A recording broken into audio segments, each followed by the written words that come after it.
Dear students, in this lecture, I, Manoj Kushwaha, will tell you about the bus admittance matrix and the formation of bus admittance matrix in the load flow studies. As you know, we use a formula I equal to Y into V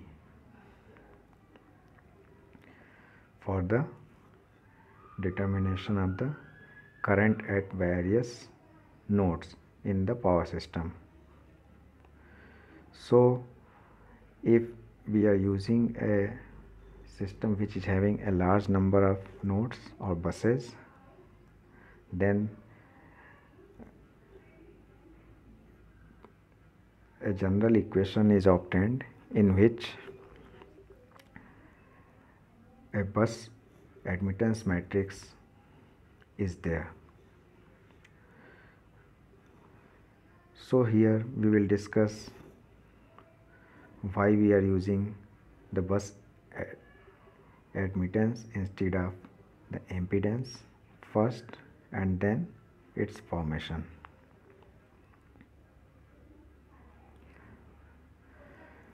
So the important thing is why we are using admittance, means bus admittance, in place of bus impedance, because all the parameters which are connected with the buses are having its impedances, reactances, etc.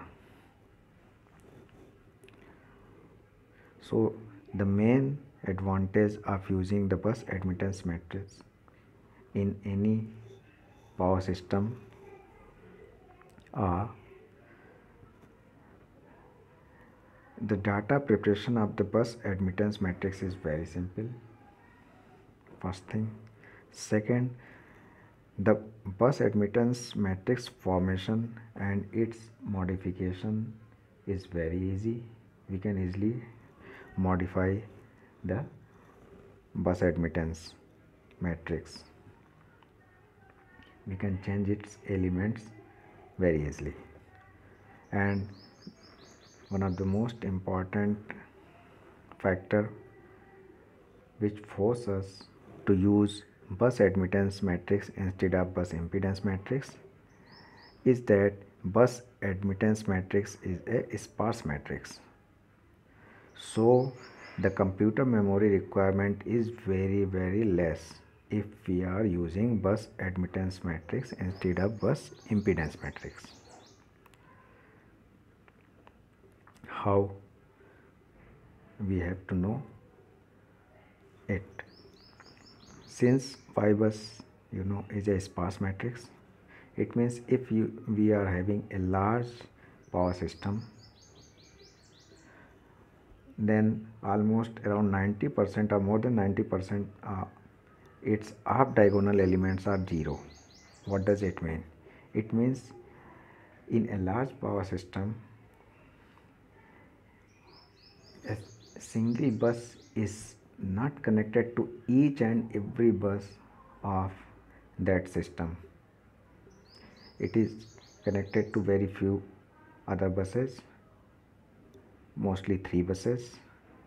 But suppose if a 100 bus system is there, then every bus need not connected with the other 99 buses, and it is practically not happening.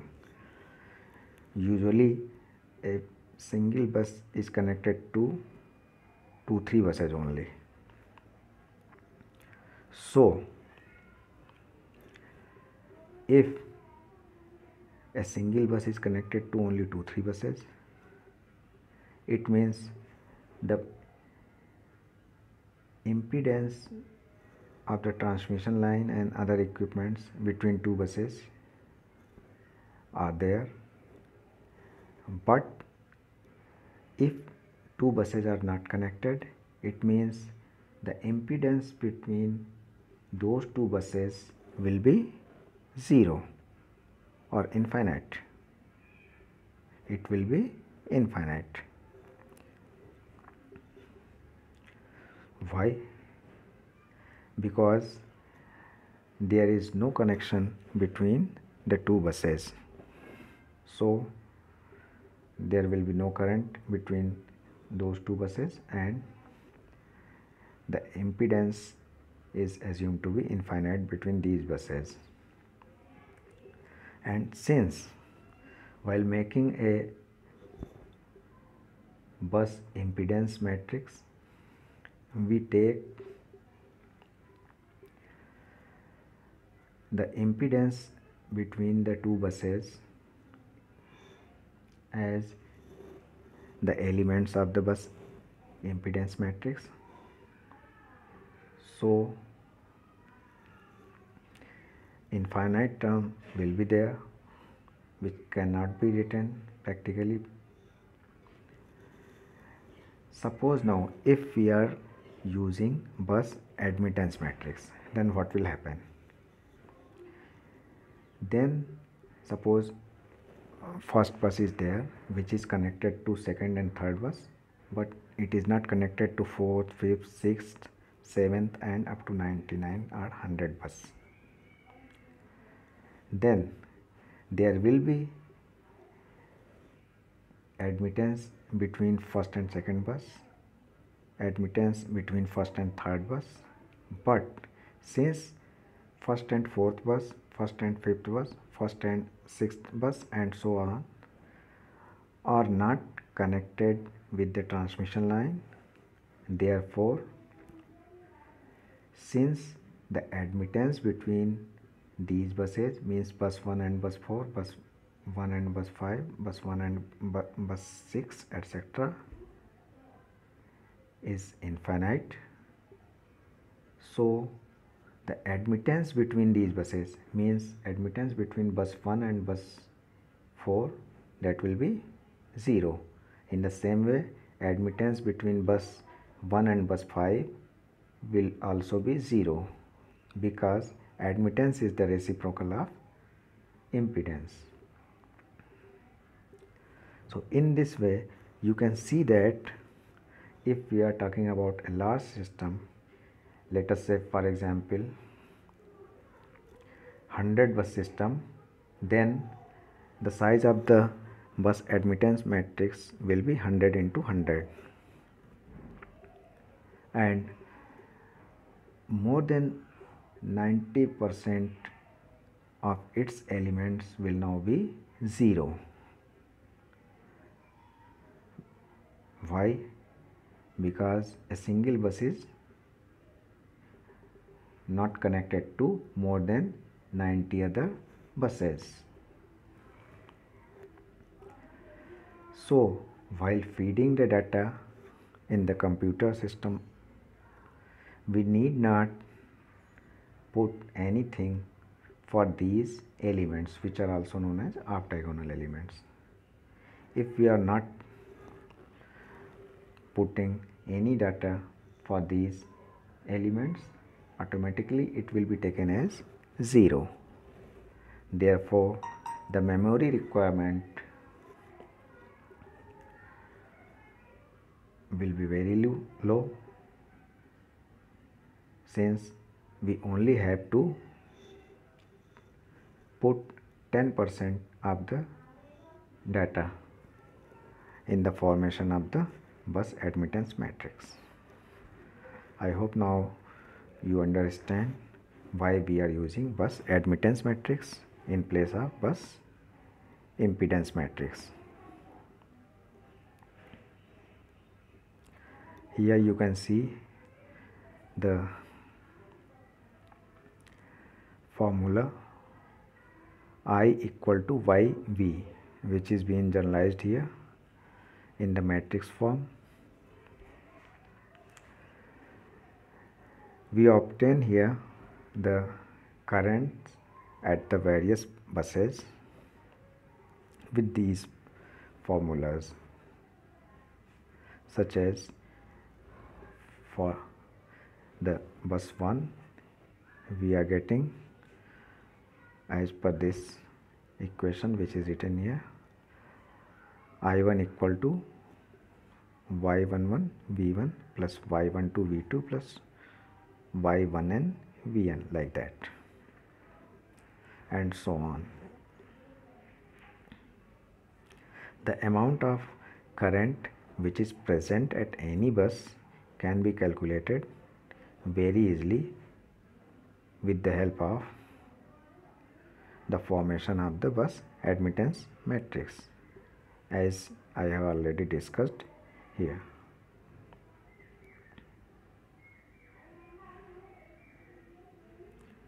Now we will form a bus admittance matrix. Here there is a power system network as you are seeing here. It is a 3-bus system here, bus 1, bus 2 and bus 3, and as you are seeing this power system network, each of the 3 buses are connected to each other. Means bus 1 is connected to bus 2 and 3. In the same way, bus 3 is connected to bus 1 and 2, and bus 2 is connected to bus 1 and bus 3. Also, you can see here in this diagram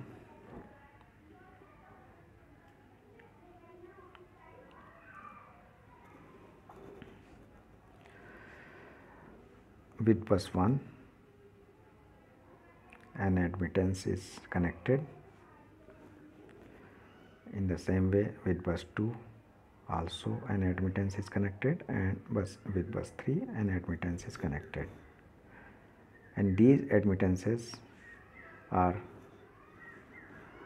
only of the buses 1, 2 and 3 respectively. Now one more thing which we have to consider while forming a bus admittance matrix or while applying KCL to the various buses, that is, the currents incoming to a bus is taken as positive, while the current which is going away from a bus is taken as negative. So here, with the help of this network of the power system,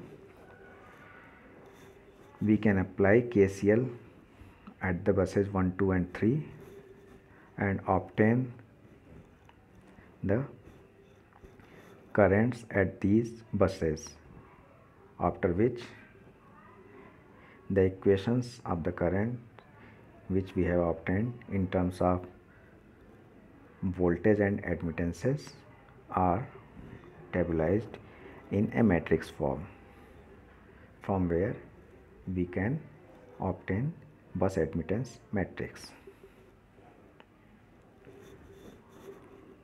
Now let us start from bus 1.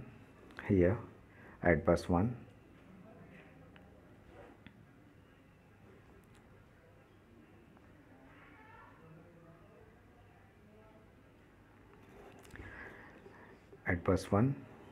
we will have to apply KCL and get the current at bus, that will be equal to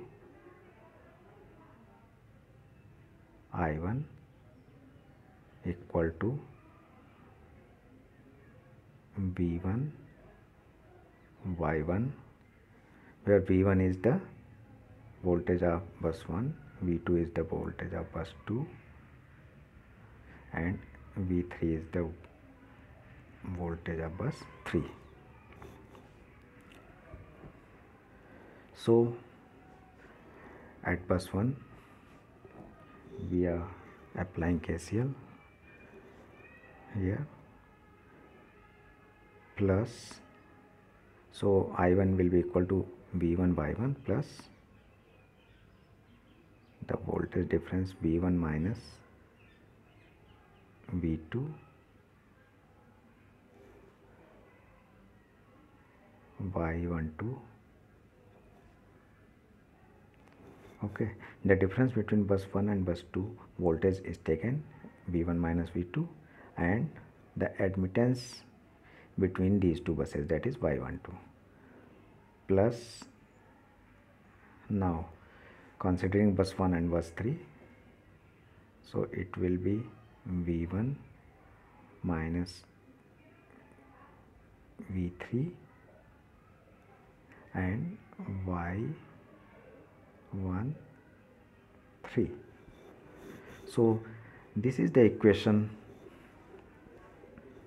of the current at bus 1 in terms of various bus voltages and admittances.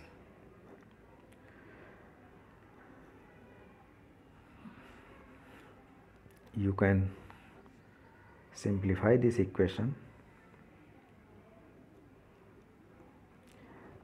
and you will get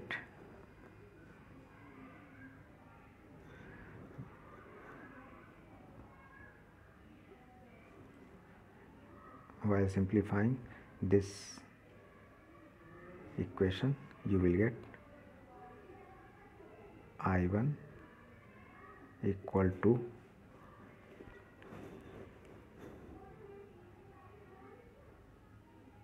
Y1 plus Y12 plus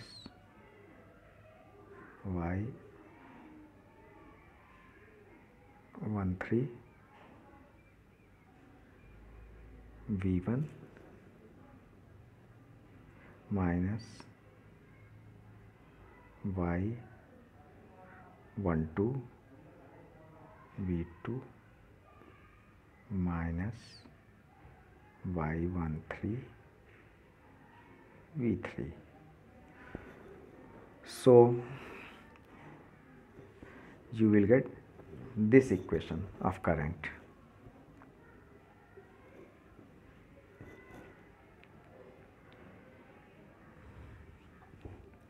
In the same way, you can obtain the currents at the bus 2 and bus 3 also.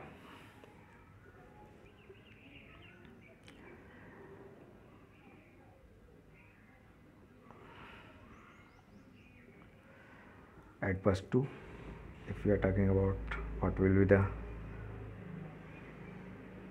at bus 2, you have to obtain current I2, and also at bus 3 you have to obtain current I3 in the same way as I have obtained current at bus 1. You can easily get it. I hope now you understand how to get the currents I2 and I3. After getting all the three currents at three buses, you can very easily obtain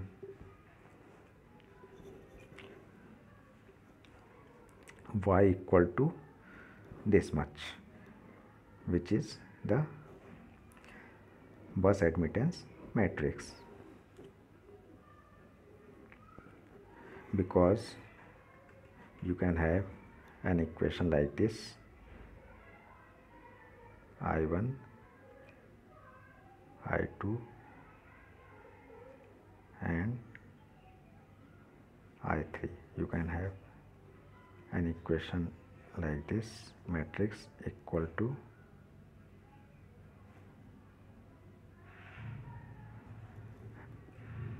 admittance and then voltage, that is V1, V2 and V3.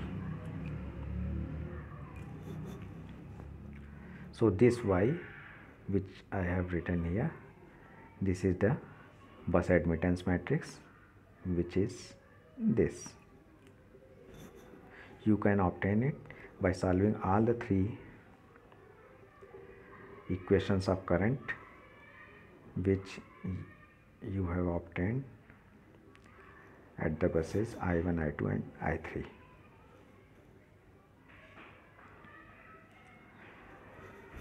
These elements which are diagonal elements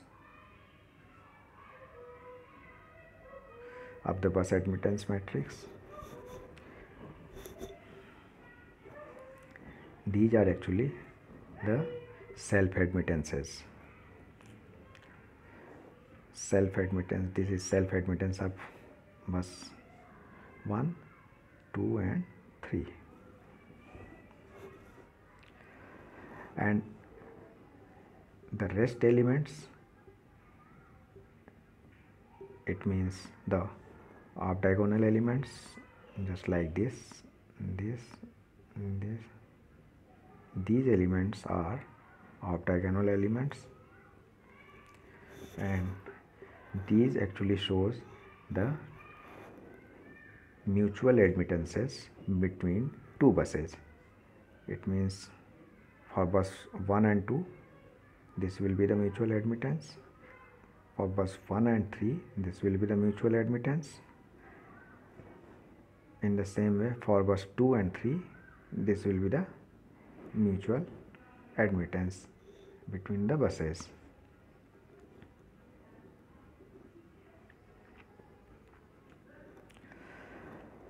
I hope now you understand how a bus admittance matrix is formed. If a power system network diagram is given, first thing what you will have to do, you will have to obtain the current at various buses in terms of the voltages and the admittances connected to that particular bus. All the admittances connected to that particular bus. Maybe few admittances are not connected with the other buses, but only with that bus. This is the case when suppose an alternator is connected to a single bus and it has a current limiting reactor. Then there will be an admittance which is connected only to that particular bus, and while obtaining the current by applying KCL, you have to take into consideration that admittance also. The diagonal elements of a bus admittance matrix are also strengthened by adding a shunt inductance very easily.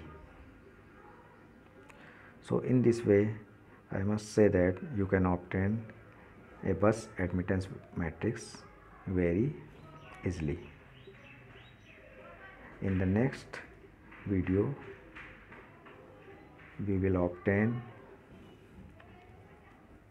and form a bus admittance matrix numerically.